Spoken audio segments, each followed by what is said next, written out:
कई लोग कहते हैं गुरुजी क्या दूध चढ़ाना जरूरी है शंकर पर? कई लोग कहते हैं गुरुजी क्या दही चढ़ाना जरूरी है शंकर पर? शहद चढ़ाना जरूरी है? घृत चढ़ाना जरूरी है? शक्कर चढ़ाना जरूरी है? शिव महापुराण की कथा कहती है 5 चीजें शंकर भगवान पर चढ़ती है। दूध अर्थात घर में लक्ष्मी की वृद्धि करता है, इसलिए चढ़ाया जाता है। दही शंकर भगवान पर इसलिए चढ़ाते हैं क्योंकि यह परिवार को जोड़ता है। जिसके परिवार में क्लेश ज्यादा होता है, जिसके परिवार में आपस में तकरार ज्यादा होता है, उसको दही जोड़ता है। शहद घर में चिड़चिड़ प्रवृत्ति को समाप्त करता है। घी रोग को समाप्त करता है। शक्कर मिष्ठान घर में यदि लक्ष्मी आकर जा रही हो तो मिष्ठान समर्पित किया जाता है। इसलिए पंचामृत स्नान का भाव शिव महापुराण कहते हैं। पंचामृत स्नान भगवान इसलिए 5 चीजें शंकर को समर्पित हैं। दूध, दही, घृत, शहद, शक्कर अर्थात मिष्ठान। शक्कर से मूलतः यहां शिव महापुराण में शक्कर नहीं लिखी है, मिष्ठान। अब लोग शक्कर पीस कर अभिषेक करते हैं, परंतु मिष्ठान अर्थात गाय के दूध से निर्मित कोई मिठाई और उस मिठाई से भगवान शंकर का अभिषेक। अब लोग भले शक्कर रखने लगे शंकर जी के अभिषेक में, पर यहां शक्कर नहीं लिखा है, यहां मिष्ठान।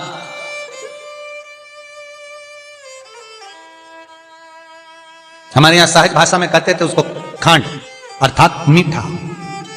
शिव महापुराण की कथा कहती है दर्पण इतना बड़ा ले लो।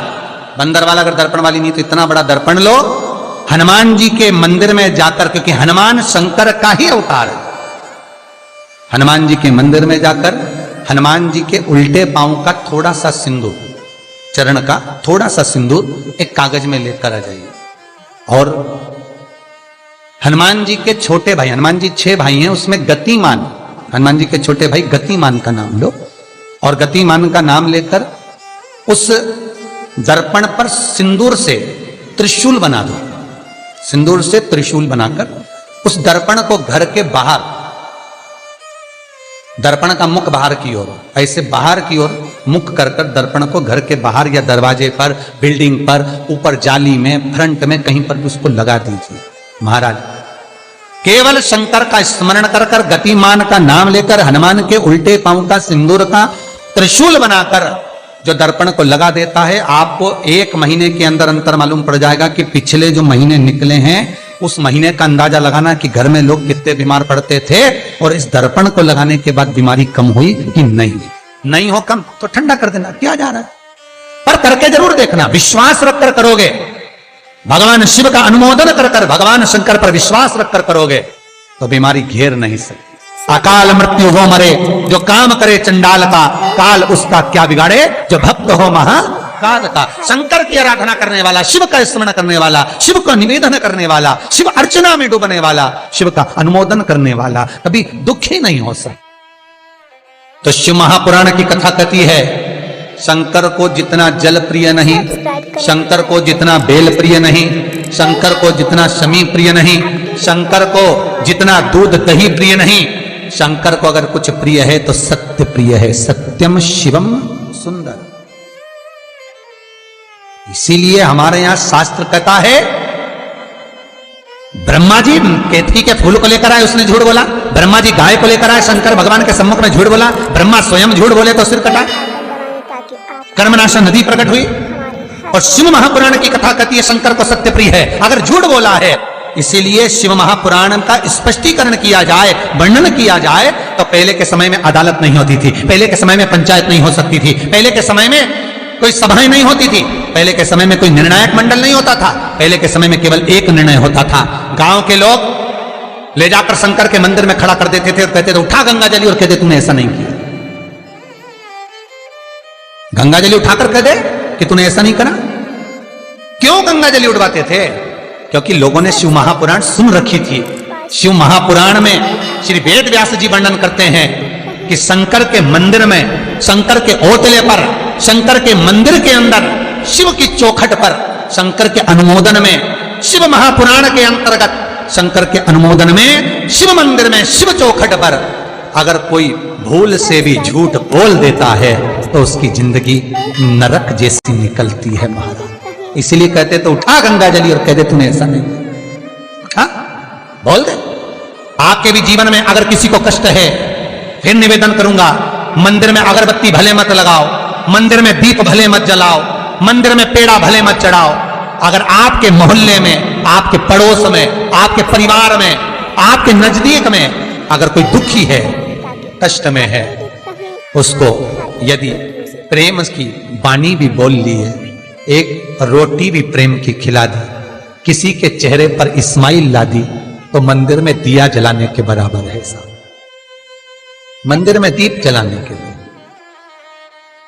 बेलपत्र भगवान माता पार्वती के अश्रु से है, रुद्राक्ष भगवान शंकर के अश्रु से है, शमी पत्र उमा और महेश्वर भगवान शंकर के विग्रह के सुख से जो जल प्रकट हुआ है, उस जल से शमी की उत्पत्ति है महाराज। दोनों के मिलन से, दोनों के मिलन से। जैसे एक मुखी से लेकर 14 मुखी तक रुद्राक्ष होते हैं, आपको पहले भी कथा में कहा, एक मुखी से लेकर 14 मुखी तक रुद्राक्ष होते हैं।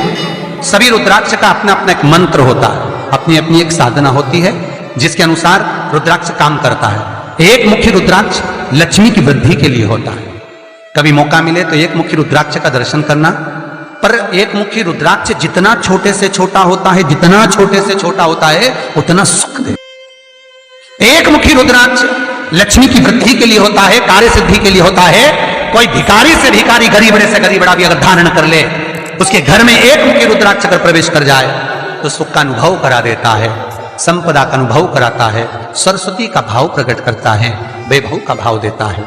एक मुखी रुद्राक्ष का मंत्र है ओम ह्रीं नमः, ओम ह्रीं नमः। ये लक्ष्मी के लिए होता है। दो मुखी रुद्राक्ष बांधा को हरता है। कोई तकलीफ आ रही है, कोई प्रशासनिक कार्य है, कोई काम नहीं हो रहा, फाइल आगे नहीं बढ़ रही, बहुत तकलीफ आ रही है, तो दो मुखी रुद्राक्ष जो व्यक्ति धारण करता है उसका कार्य सफल होता है। दो मुखी रुद्राक्ष का मंत्र है ओम नमः। दो मुखी रुद्राक्ष का शिव महापुराण में जो मंत्र दिया है ओम नमः। विद्येश्वर संहिता के अंतर्गत शिव महापुराण में रुद्राक्ष के 14 मुखी रुद्राक्ष के मंत्र दिए हुए हैं।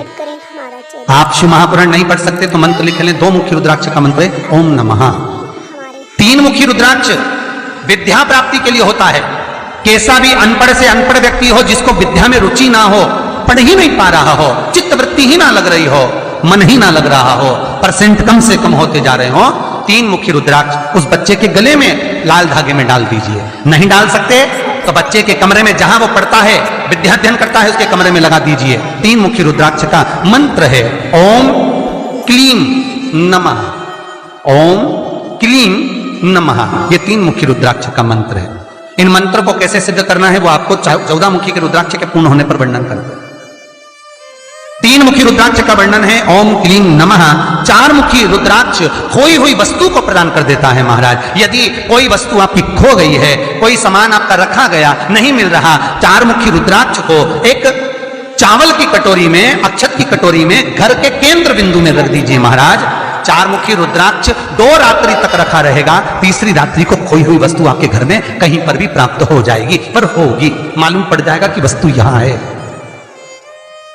चार मुखी रुद्राक्ष का मंत्र है ओम ह्रीं नमः, ओम ह्रीं नमः। फिर वर्णन आया 5 मुखी रुद्राक्ष। ये कार्य में सिद्धि देता है। व्यापार नहीं चल रहा हो, कोई नई दुकान खोली हो, नई फैक्ट्री खोली हो, नया कोई कार्य करने जा रहे हो, नहीं हो रहा है, पैसा लग रहा है पर आवक नहीं हो रही है, तो 5 मुखी रुद्राक्ष फल प्रदान करता है। इसका मंत्र है ओम ह्रीं नमः, ओम ह्रीं नमः। 6 मुखी रुद्राक्ष अटके हुए काम को सफल बनाता है। जिसका विवाह नहीं हो रहा हो, शादी नहीं हो रही हो, रिश्ते बहुत आ रहे हो, संबंध नहीं हो रहा हो, तो 6 मुखी रुद्राक्ष स्त्री हो चाहे पुरुष हो, उसके गले में लाल धागे में डाल दिया जाए।